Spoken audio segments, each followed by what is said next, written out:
Hello everyone. Today I'm going to tell you about a case that once shocked one of the most prestigious universities in the United States, Yale. The victim was a 24-year-old Vietnamese American woman, an exceptionally brilliant student who was once the pride of the entire school. But no one could have imagined that, on the very day of her wedding, she would be found hanging upside down, stuck in a wall crevice of the university's lab building. Creepy, isn't it? So what exactly happened? Why would someone as intelligent and full of promise as her be murdered in such a brutal way? Let's turn back time to the year 2009 and follow each clue of this chilling case together. First, to understand the context, let me briefly talk about Yale. Yale University is located in New Haven, Connecticut. It's one of the oldest and most prestigious universities in the United States, part of the Ivy League, a group of elite schools known for their academic excellence. The teaching system at Yale is top-notch, and among its faculty and alumni, there are 65 Nobel Prize winners, 5 Fields medalists, and 3 Turing Award recipients. Not to mention, Yale has also produced several U.S. presidents, including Bill Clinton, George H.W. Bush, and Gerald Ford. The main character in today's story is Annie Le, also affectionately known as Thursday Layla. Thursday born in San Jose, California, to a Vietnamese American family. She was born in 1985, and from a young age, those around her called her a genius because of her remarkable intelligence. Thursday's dream was to become a biomedical researcher. She wanted to dedicate her life to medicine with the hope that one day she could help find a cure for cancer. During her school years, Thursday always stood out. Her high school principal, Mr. Tony DeVille, once said, Thursday was a very active student with strong ideals, well liked by both her peers and teachers. She was among the top 2 students in the entire 12th grade. After graduating from high school with an outstanding academic record, Thursday easily earned a full-ride scholarship worth $160,000 from the University of Rochester in New York. She majored in cell biology and medical anthropology. Because of her exceptional intelligence, many people referred to Thursday as the new generation Einstein. But she wasn't just smart. Thursday also petite, graceful, and had the delicate beauty typical of East Asian women. Her friends said she was always cheerful, funny, and radiated positive energy to everyone around her. After graduating with honors in 2008, Thursday was accepted into the graduate program at Yale University, a major milestone for anyone pursuing an academic career. Her goal was to earn a PhD in pharmacology by 2013. You wasn't just a diligent student. She was also actively involved in various extracurricular activities at school. Notably, she once wrote an article titled Crime and Safety in New Haven, which discussed the security situation on and around the university campus. That alone shows she wasn't just smart, but also deeply concerned about the environment and community she lived in. But what many people admired most about Thursday wasn't just her academic achievements, it was also her fairy tale-like love story with Jonathan Vidovsky, a physics and applied mathematics student at Columbia University. The two started out as close friends and gradually became each other's first love while studying at the University of Rochester. They had been together for years, got engaged, and were just 5 days away from their wedding, scheduled for September 13, 2009, in Long Island. But then, tragedy struck. Just days before what was supposed to be the happiest moment of her life. On September 8, 2009, just a few days before the wedding, Thursday was still attending classes and working on her research as usual. Despite the hectic wedding preparations, she remained fully committed to her work in the lab. That night, Thursday never came home. Her roommate tried calling her repeatedly but got no answer. There were no texts, no missed calls. Jonathan, her fiancé, couldn't reach her either. Growing increasingly worried, They called the police to report her missing. At first, the police considered the possibility that Thursday might have gotten cold feet, that she was overwhelmed by pre-wedding pressure and just needed some time away. But the deeper they looked, the more they realized this was no simple case. Thursday's friends all insisted she was an extremely cautious person who always prioritized her safety.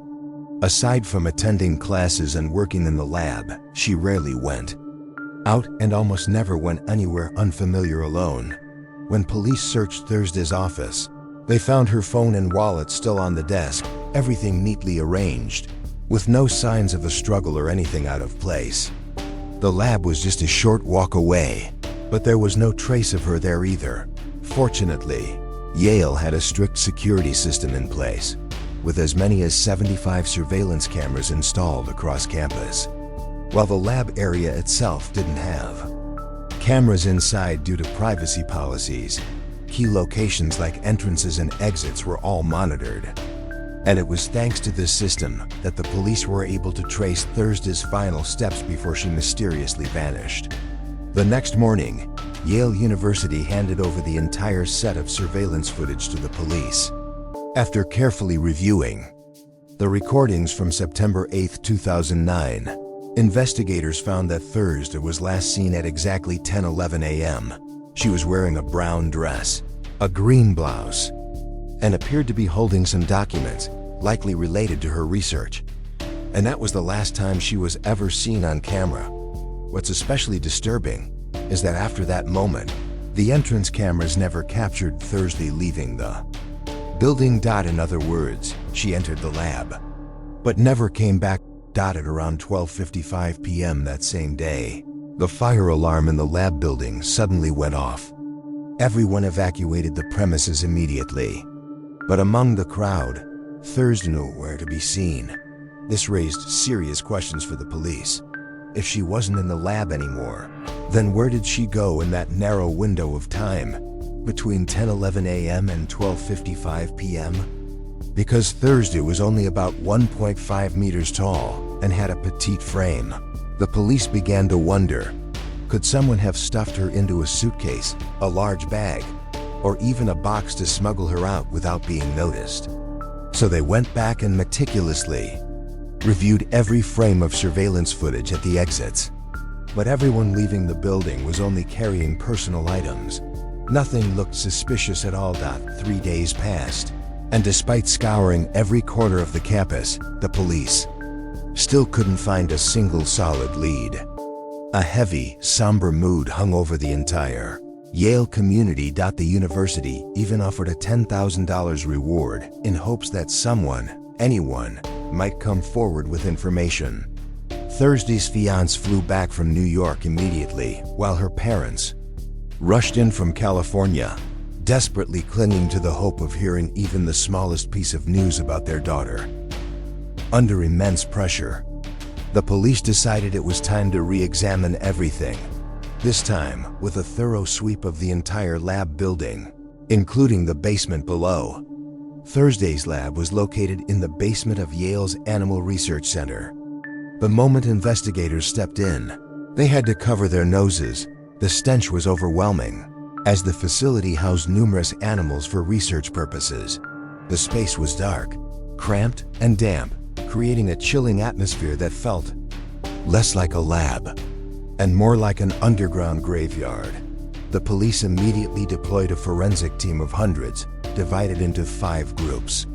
They began combing through each room, starting from Thursday's workspace and gradually expanding to nearby labs. They used luminol, a chemical specially designed to detect traces of blood. Even if the blood had been thoroughly cleaned and was invisible to the naked eye, luminol would still make it glow under the right light. And just as they suspected, at the entrance of lab room G13, where Thursday used to work, faint traces of blood began to glow. But that wasn't all. Investigators also discovered a blue rubber glove, a white sock, and a yellow lab coat lodged in the ceiling. All of these items were stained with blood, and later tests confirmed it was Thursday's blood. At the same time, another investigative team found a tiny bead on the floor near the locker room behind Lab G22. It looked like it had come from a broken necklace. After comparing it with surveillance footage and Thursday's personal belongings, they confirmed the bead was from her necklace. However, there was something deeply unsettling. The area was extremely small. There was seemingly nowhere a person could be hidden, and yet, throughout the search, everyone reported smelling a strong foul odor, thick and unbearable, as if something or someone was being concealed. Right there, just out of sight. To pinpoint the source of the strange odor, the police brought in a cadaver dog. And just as they feared, the dog reacted strongly at one specific spot. A wall near the lockers in room G22. On that wall was a small opening, about the size of a computer screen, originally meant for accessing and repairing the building's internal piping. The hole had been sealed with a stainless steel panel, fastened tightly with multiple screws. One by one, the police carefully removed each screw. The entire room seemed to hold its breath. Inside the narrow wall cavity was the decomposing body of a young woman. It was THU. She had been stuffed in headfirst, her body twisted and crammed into the impossibly tight space. One hand still wore a blue rubber glove. On one foot, only a white sock remained. September 13th, the day that should have been Thursday's wedding. The day she was meant to wear her white dress and walk down the aisle with the man she loved. Instead, it became the day of her funeral. Day when her family had to say their final goodbye, shattered by a grief too deep for words. A brutal, heartbreaking reality, one that neither her loved ones, her friends, nor her professors could fully comprehend or accept. The autopsy revealed that Thurge had died from asphyxiation due to strangulation. She had also suffered severe injuries while still alive, including a broken jaw and a fractured collarbone. This indicated that she had been brutally attacked, likely from behind, and then stuffed into the wall either while she was still alive or just after losing consciousness. The moment Thursday's body was discovered, the case exploded into the national spotlight. A prestigious institution like Yale had now become the scene of a chilling murder, one that shocked the entire country. Journalists and news crews flooded the campus. Parents, students, even alumni were gripped by fear and disbelief. The following day, over 2,000 people gathered on the Yale campus for a candlelight vigil in Thursday's memory. The flickering candles in the darkness seemed to echo the grief, sorrow, and the overwhelming sense of loss that words simply couldn't express. After the tragedy, the atmosphere on campus changed completely. Before, students often walked to class alone, worked late by themselves in the labs. But after Thea's death, no one dared to be alone anymore. They moved in groups, even during the day, and only felt safe studying in crowded areas. The Yale campus, once considered peaceful and secure, was now filled with fear, tension, and exhaustion. Yale University was forced to take immediate action. The school rolled out a series of heightened security measures, more frequent ID checks, additional surveillance cameras, and stricter access control. From that point on, only students and staff with valid ID cards were allowed into the lab areas. Even then, each card had customized access, meaning no one could freely enter just any room, even if they were part of the university. But the most terrifying question still lingered. Who was the killer? Because clearly, the murderer had to be someone with authorized access to the lab, someone who could move in and out without raising suspicion. Even more disturbing, this person knew the layout of the basement, knew exactly where to hide a body, and how to stash bloodied evidence. Gloves, a sock, a lab coat, up in the ceiling, a place no one would normally look. That person was definitely not an outsider. In fact, just 2 days after Thursday went missing, the police had already narrowed down their list to 3 main suspects, all of whom had access to the lab. They quietly began a deeper investigation into each one. The first suspect was Raymond Clark, a 24-year-old lab technician responsible for the animal research facilities at Yale. His job included taking care of lab mice and cleaning the areas where students including Thursday conducted their experiments. There was a particularly important detail. Raymond had previously clashed with Thursday over how the lab mice were being handled. While this might seem like a minor issue to outsiders, in a high-stakes research environment, even small disagreements can create serious tension. What made him even more suspicious was that his access badge granted him extensive privileges. He could enter almost any area in the lab complex without restriction. When summoned, Raymond appeared calm. He said, "I arrived at the lab at 7 a.m. At 10:38, I saw Thursday enter. Then at 12:03 p.m., I saw her leave the lab. At 12:55, the fire alarm went off, and I evacuated. After that, I returned and left again around 4 p.m. It sounded plausible, but the security cameras never recorded Thursday leaving the building at 12:03, as Raymond claimed. And that was the first major hole in his story. That's not all. After leaving the lab building, security cameras also captured Raymond sitting alone on the steps, his head in his hands, clearly distressed. It looked like he was deeply troubled, maybe even overwhelmed by something. But of course, that alone couldn't be used as evidence. Raymond was known for being meticulous and strict with students, especially when someone left the lab messy. Colleagues described him as so serious it was uncomfortable. Police took a biological sample from Raymond for testing, then temporarily let him go. The second suspect was Larry Godfrey, a maintenance technician responsible for the basement's infrastructure. On the day of the incident, he was present to replace parts of the lighting system. Larry was extremely familiar with the basement structure, including the utility tunnels, ceiling panels, and wiring. In other words, if anyone had the knowledge and ability to hide a body in a place no one would think to look, Larry was one of those people.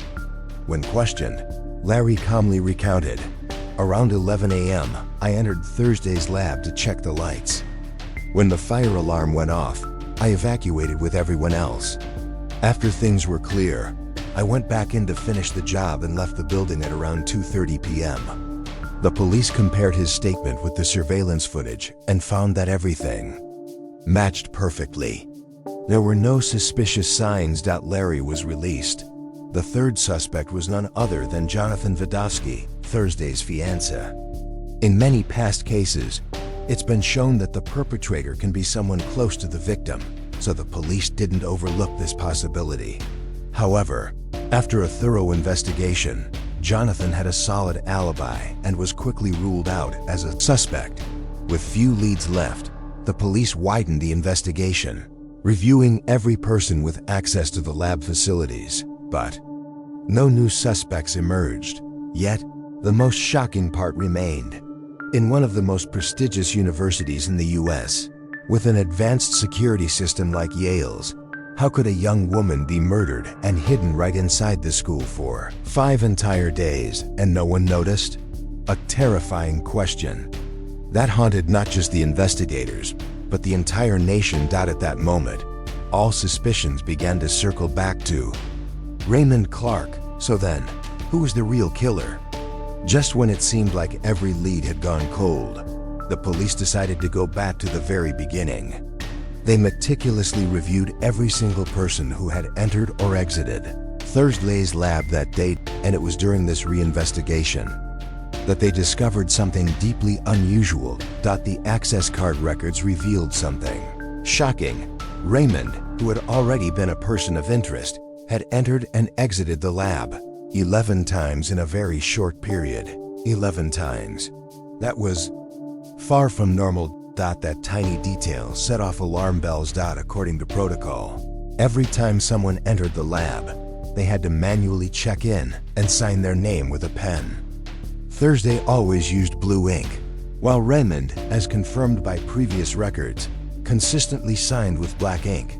But strangely, on one occasion, Raymond's signature appeared in blue ink. That simple inconsistency suggested something chilling Had he forged Thursday's check-in to make it seem like she had left the lab alive? This small detail raised a red flag. They began to suspect. Could Raymond have taken Thursday's pen to forge her signature or fabricate evidence?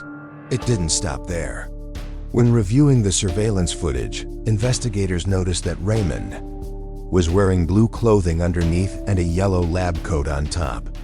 This matched the blood-stained yellow lab coat found near the crime scene earlier. And during the fire alarm, when Raymond exited the building, there was a reddish stain on his coat that looked very much like blood. But when he returned to the lab afterward, that stain was gone. It was highly likely that he had changed clothes to eliminate the evidence. All the clues were pointing to Raymond, but there still wasn't enough solid legal evidence to formally charge him. At this point, the police brought in one of the world's leading forensic experts, Dr. Henry C. Lee, founder of the Henry C. Lee Institute of Forensic Science. He had been involved in solving numerous high-profile cases across the United States. In China, he was respectfully known as the Chinese Sherlock Holmes. Dr. Henry Lee personally arrived at the scene and meticulously examined every piece of evidence: the bloodstain on the lab coat, the blue pen, a single sock, the blue rubber glove, and the other blood-stained items discarded in the ceiling space. He ordered DNA samples to be collected and began analyzing each item, one by one. Final results: every single item contained the DNA of both Thursday and Raymond. Dr. Henry Lee's conclusion struck like a hammer in a case shrouded in uncertainty. These DNA traces are irrefutable evidence. No matter how hard he tries to deny it, Raymond cannot escape the truth. He is the one who killed Thursday. September 18th, 2009. At exactly 8:25 a.m., police officially arrested Raymond Clark, the laboratory technician suspected of murdering the young woman, Annie Thursday. He was apprehended at a hotel located about 30 miles from Yale University. Court immediately set bail at $3 million, an amount high enough to ensure that Raymond could not leave custody. He was held at a maximum security prison in Connecticut, awaiting trial. On October 6, 2009, the Connecticut Superior Court began the trial. Inside the courtroom, the atmosphere was heavy, almost suffocating. When faced with justice, Raymond offered no defense. He simply stood still and spoke in a low voice. "Annie was a good girl. I'm sorry for taking her life and for hurting so many people." That was all he said. No explanation, no reason, just a belated apology, and nothing more.